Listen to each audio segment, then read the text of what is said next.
road into the sky. Never let adventures pass you by.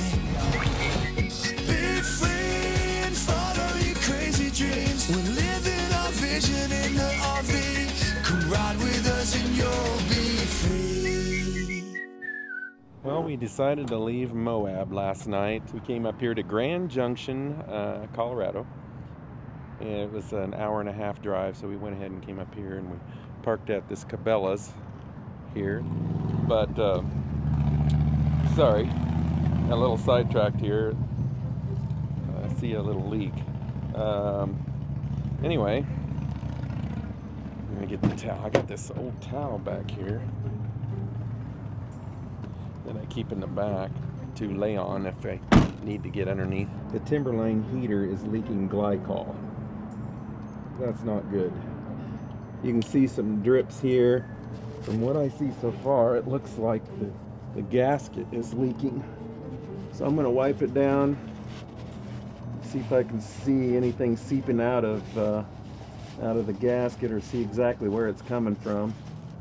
Inside the bathroom, underneath the sink, that is where the Timberline, like the tank is, where the fluid is, and the rest of the system's there. So I'm gonna get my drill out, take that cover off, and pray that nothing's leaking back there. Guess what? What? Looks like the Timberline heater is leaking. What? Yeah. I put the camera on wide angle so that you can see it better. Because as you know, we're in close quarters in this bathroom. So if you ever need to take this off or anything, actually the water pump's in here too. I've taken this off on, I think it was our first model, because I heard the water pump's in here, and I just wanted to see exactly how hard it would be to change, because I have changed the water pump before in our Class A and Airstream. So that's all it is, to take the panel off. I'm going to use my headband for when I'm hooking up at nighttime. Alright, I'm going to take you off of the wide angle right now. Alright. I don't see any leaks. There's the water pump. Right back there. See, this is all part of the system. I think this is the, I believe it's called the exchanger. Glycol runs through that. Those little fans kicking, it blows the heat. So that's kind of good news, really, because we don't want a leak in there. Go back outside here. I came back out to look at this again to see if there's any fluid seeping. Right up in here, there's a gasket on that side and a gasket on this side. I hope you can see it. And I can see some fluid barely seeping out of this the gasket on this side. We haven't even had to use this heater for a few days, and we have not been in any freezing temps. We've been close in the low 30s, but that wouldn't have anything to do with it either, because it's a below zero freezing point with glycol. So looks like at some point here we're going to have to call Gretch and let them know. We'll have to find a place where we're going to stay put for a while so we can get it fixed. Now, with the very first model of the Strata Ion, that Dometic system was just the AC only. This new GRE system, that has a heat pump, so we can use it to a certain point. You know, I think it's around 40 degrees, and if we had to, we can also start up the coach and run the heater for a while. We usually don't run the heater too much when it's cool outside, because we like it to be pretty cool in here, and this thing's so insulated that it takes a while for it to get cold inside. The Timberline system, if it's low on fluid, or absolutely if it doesn't have fluid, I wouldn't think that would be good on it, so we're not going to run it. We'll just have to try to stick into temperatures of 40 degrees or plus in the middle, in the night when we're sleeping. Sorry, I'm a little bit frustrated that this happened, but it's part of the life. All right, well, we're gonna fix something to eat here and get going to Glenwood Hot Springs. I'm gonna go ahead and turn this vent fan off, okay? All right, well, you may be wondering, well, how are you gonna do dishes? And how are you gonna do showers? Hardly ever take showers in here anymore. I do every once in a while, but we usually take them at a campground, or we've all different places that we have found to take our showers. And then the dishes, well, we have this electric kettle. We've used that electric kettle a few times to heat water, especially when we're boondocking and we're trying to conserve, because if you turn that timberline on, you have to let it run, then you got to turn this water on and let it run a little bit until that hot water comes out, so you're wasting water. So we use that electric kettle for that as well. We've even used the electric kettle to pour and mix hot and cold water together in the sink, and you know, to do a quick wash up sometimes. Yeah, so we'll manage until we get it fixed.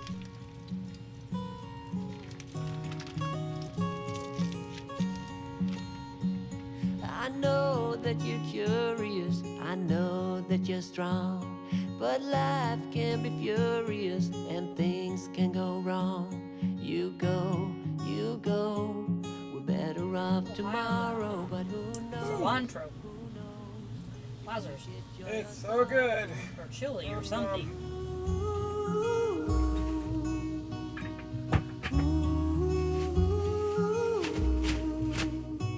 Stay true to that fire in your heart and your soul. It is 6 o'clock. Quench your desire in what you can't control. We fly, try so hard to get there, and we might be lost but not forever.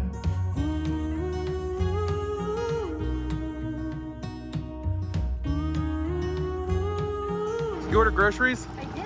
Okay. There's things in life you simply need to know, but sun and rain and trust in letting go. It takes a bit of suffering, sleepless nights and wandering, before you make it safely to the end. Now are we ready to go?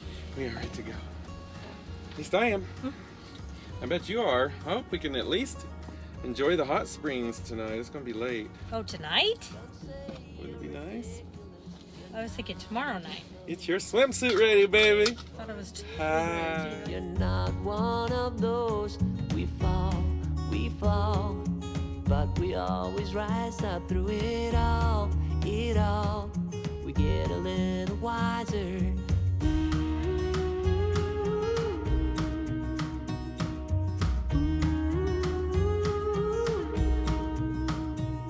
There's things in life you simply need to know, but sun and rain and trust in letting go.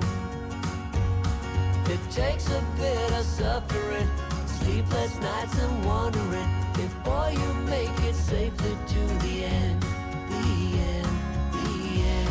And if you ever wonder, there is nothing wrong with a little thunder. There's things in life you simply need to know, about sun and rain and trust in letting go. It takes a bit of suffering, sleepless nights and wandering, before you make it safely to the end. There's things in life you simply need to know, about sun and rain and trust in letting go. It takes a bit of suffering, sleepless nights and wandering, before you make it safely to the end. Before you make it safely to the end. We arrived. Whoops, I walked her in. We did not stay here last time we were in Glenwood Springs. We stayed at this creepy one that we just went by that's haunted. And yeah, we didn't sleep hardly at all. I was telling him how we hardly slept at all when we stayed at this haunted hotel over here. Yeah. And as a joke, he told me today we were staying at the same hotel. I said a few words. For the next couple days, we're going to be staying here at the Glenwood Hot Springs Resort in Glenwood Springs, Colorado. We decided to take a little time away from the everyday van life and give Michelle an early birthday treat to relax in the hot springs. We were here about 11 years ago and stayed next door at the Hotel Colorado, where we didn't sleep, by the way, after hearing multiple stories of how haunted the hotel is from a local that evening.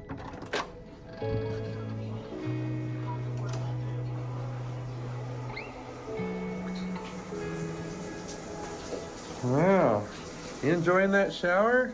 Yes. Can we take a look in there to see what that shower looks like? I don't think so. Oh.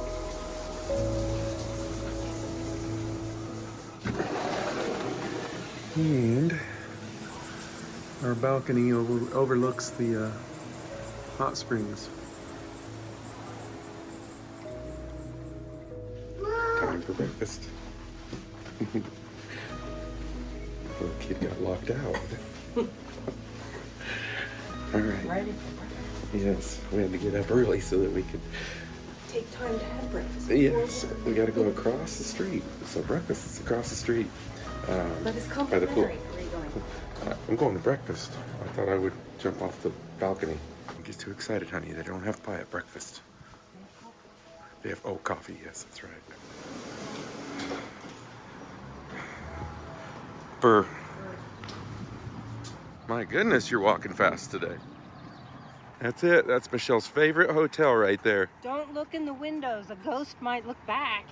Where a little girl might be bouncing a ball down the hallway and jump out the window. No, the ball, she's bouncing it down the hallway and the ball goes out the window, and so does she. That was the ghost story. And then that little shop, it goes down into the kind of a basement area. That little boutique, there was an older lady working there at the time that we were there a little over 10 years ago. She was telling us how she would dress her mannequins in that shop, and she would come back the next day and all the clothes on the mannequin would be thrown on the ground. She'd leave and then come back, and the mannequin, there'd be a shawl over it, or Different things all the time. different things on it. No joke. And the other clothes would be laying on the floor. Right. And then she had a bus of students come in one time, and one of the girls came in and said, "Did you know there's a ghost right over there?" That was freaky. The therapeutic spring waters called Yampa, or literally Big Medicine, by Ute Native Americans, have been bubbling up from the Earth's core for millions of years. For hundreds of years, the Ute people fought over and protected a sacred spot at the confluence of the Colorado and Roaring Fork rivers. Next to an island in the middle of the river and at the western end of a magnificent canyon, hot thermal water rich in minerals flowed. The flowing hot water also created a natural sauna in a series of caves. They came to this place to rest, hunt, fish, and utilize the healing powers of the hot springs.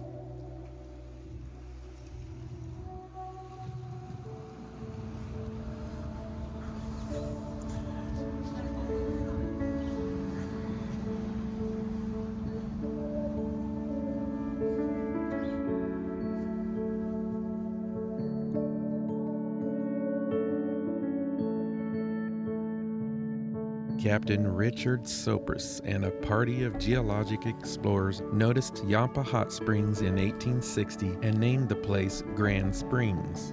Permanent settlements in the area started to pop up in 1880. In 1881, James Landis homesteaded 160 acres that included most of the hot springs area. Landis sold the acreage to Captain Isaac Cooper, a Civil War veteran who came to the area in 1882 and dreamt of turning the hot springs into a health spa. He formed a company called the Defiance Town and Land Company of Colorado, acquired 400 acres of land, and began to survey a town site that he named Defiance. In 1885, the name was changed to Glenwood Springs after his hometown of Glenwood, Iowa.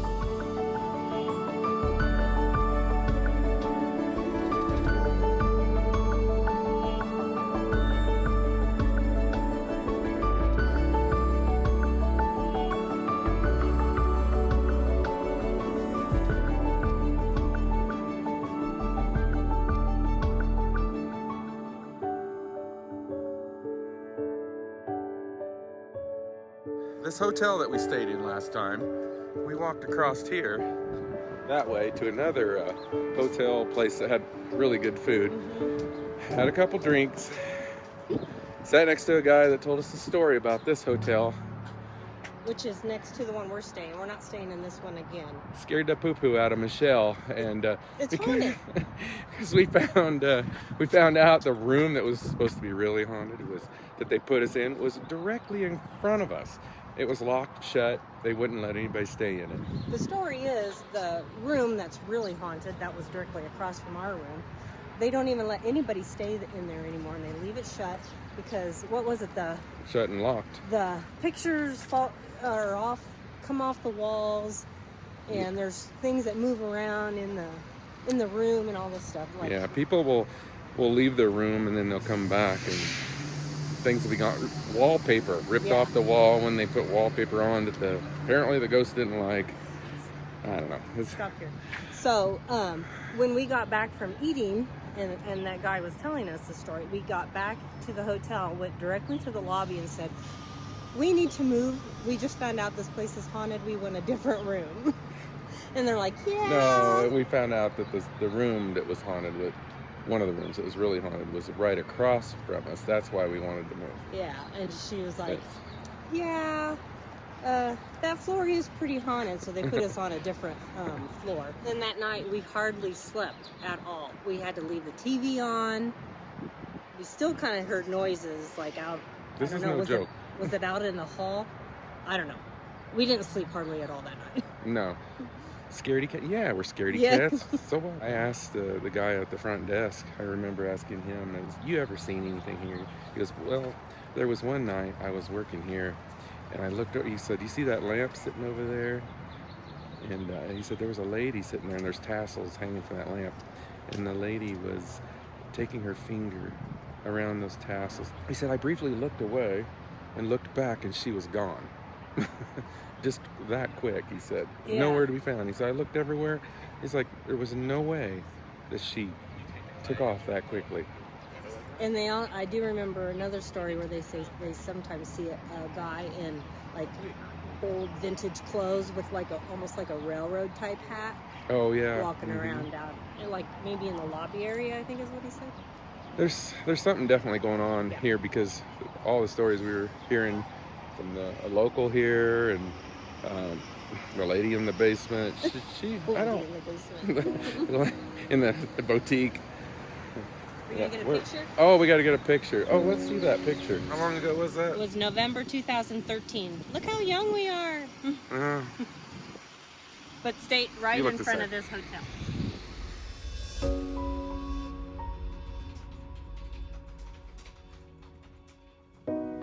The fascinating history of Glenwood Hot Springs Resort begins in 1886 when Walter Devereaux, an engineer and silver baron, and his two brothers bought Yampa Spring and 10 acres of land from Cooper. The spring was located on an island situated in the Colorado River. The plan to build the world's largest hot springs pool began by diverting the natural flow of the Colorado River to the south side of the mid-river island. Construction of the stone diversion wall began in 1886, and in 1888, the world's largest hot springs pool was born in the newly established town of Glenwood Springs. Now, we just need a glass of wine. I know. This feels so good. So it's 105 on this end, and the other end of the pool over there is 92. We made the mistake of stepping in this one first, and then went to that one. It felt cooler, so now we have to go to the hotter one. This feels good, though. It does. Am I showing too much cleavage? You are. I'm going down further. It became world-renowned as a healing wonder set in the mountain paradise. Around the turn of the century, the golden age of mineral spas, it was referred to as Spa of the Rockies, when spa was defined as hot spring bathing. The facilities included 42 sunken Roman baths, a men's casino, and a physician's office. Wicker chairs were provided inside the screened-in wooden building for tourists and patrons who wanted to breathe in the warm vapor. Later called Cocktail Spring, Health seekers drank the water for its healthful benefits. Okay, mine is a steak salad. It's supposed to come with fries on it too, but I chose not to have them. You got the salmon? Oh my goodness, that salmon is remarkable. It is so delicious. Is it really? It's perfection. Good. Look how this is bacon is. Got bacon. Wow. Okay, Michelle did get pie tonight to go. Go. We'll show you that later. The food was excellent there. So What was it's it? a definitely, it's a 9.5, that place. We haven't rated for a long time. But anyway, Michelle got this wild hair up her hoo-hoo and decided she wanted to go in this haunted hotel that we stayed at that one Just the time. lobby area again. You know. Wine must be working. This is what a glass of wine will do. I feel more relaxed. It's like I could talk to a ghost. I could talk to a ghost. This is what one glass of wine does to me. Oh, nice fire. You guys real? Let me get the door for you. I'll wait out here. Yep. Oh, and this is where hey, that's where they actually had the lamp over here last time, because there's the tassels on the lamp. I thought that was the front desk. Front desk's over here. So that is in the same place. The Hotel Colorado is a Glenwood Springs icon, but there's more to this impressive hotel that meets the eye. Some say that when the Ute Indians were displaced from the land in 1880, they put a curse on the land where the hotel now stands. Some say that the ghosts of guests who have died in the hotel over the years still roam the halls. In any case, the history of the haunted hotel is filled with stories that defy a natural explanation. The hotel's basement has played host to its fair share of surprising phenomena over the years. To enthusiasts of the supernatural, these stories are hardly surprising.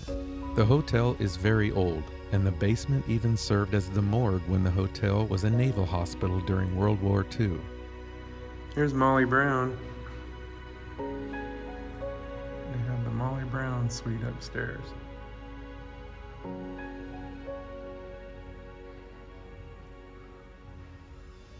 Theodore Roosevelt. Wow, that's kind of cool. That's Theodore Roosevelt on this horse. On his horse. It's a room called the Roosevelt. I don't know if that's a meeting room or I think what's it say? Oh, ballroom. It's a ballroom.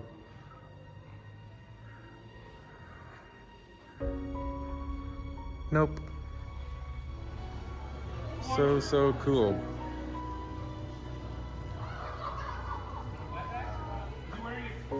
You don't want to stay here? no, and I'm afraid to even look at windows if there's something looking back at me. Ooh, it's soft. Is it really? Oh my gosh, that looks very peanut buttery. That is a perfect combination of the dark chocolate with the peanut butter on the bottom. And I'm glad that it's a small piece because it's very rich. But man, looks is rich. that good. Really? Yeah. Wow. Maybe I'll find out. Rub it in. Give me that fork. She's right. I'm on low carb. That's all I can have. That's good.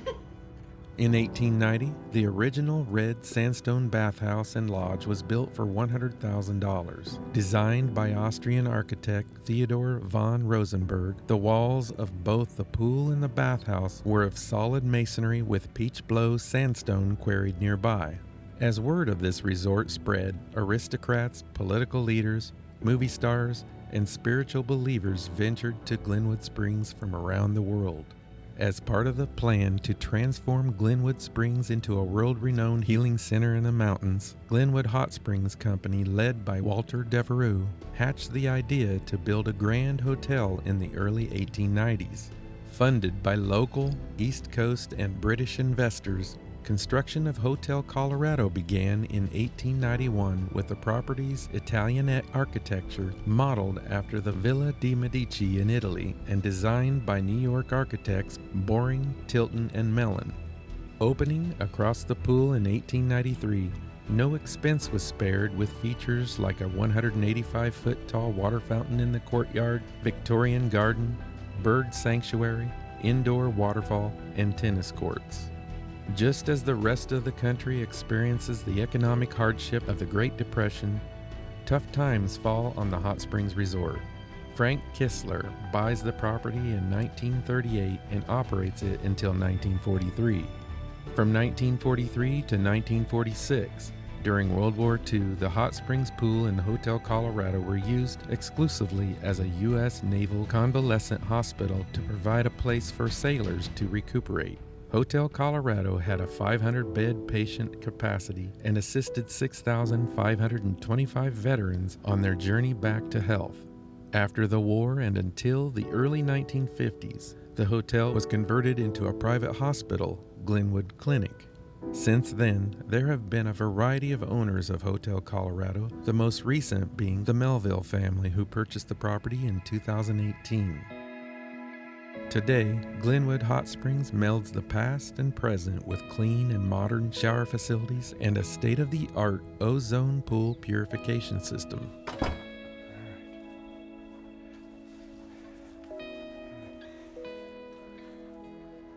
Because I think they had the email. Missed it.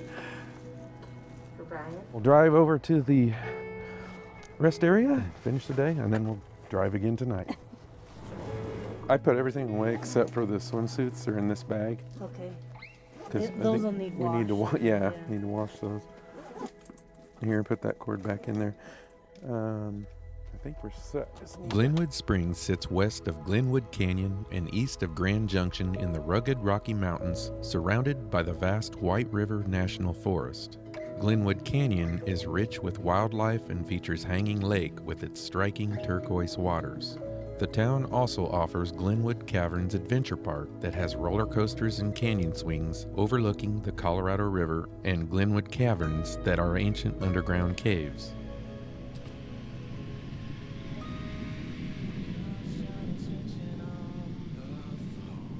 While the sun gets low, I got a feeling that the glow deep inside my core needs to breathe to flow.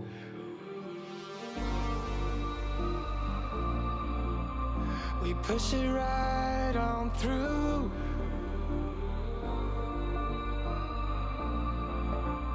I know you need it too, because we have been working hard right from the very start. Who knew we'd get this far? But now it's time for us to stay out until it's late. We've come a long, long way, so we deserve it, mate. Call it a day and celebrate. Let's celebrate. Call it a day. Let's celebrate. Call it a day and celebrate. Let's celebrate. Call it a day. Let's celebrate. Call it a day. No obstacles that we faced did ever slow us down. We knew we'd get here, went the extra mile in every race. We are duty bound. We push it right on through.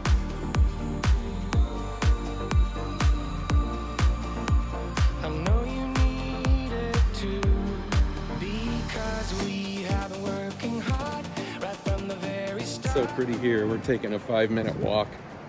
This is two. Okay, it just went up to 5. So we deserve it, man. Call it a day and celebrate. Let's celebrate. Call it a day. Let's celebrate. Call it a day and celebrate. Let's celebrate.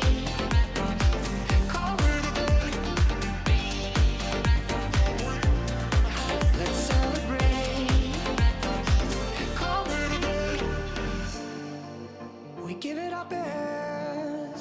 sometimes we need to stop to see what we have assessed.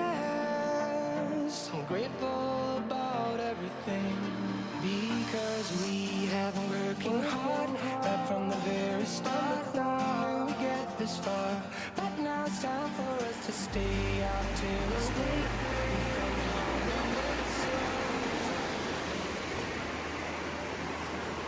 Can we go for 10 minutes?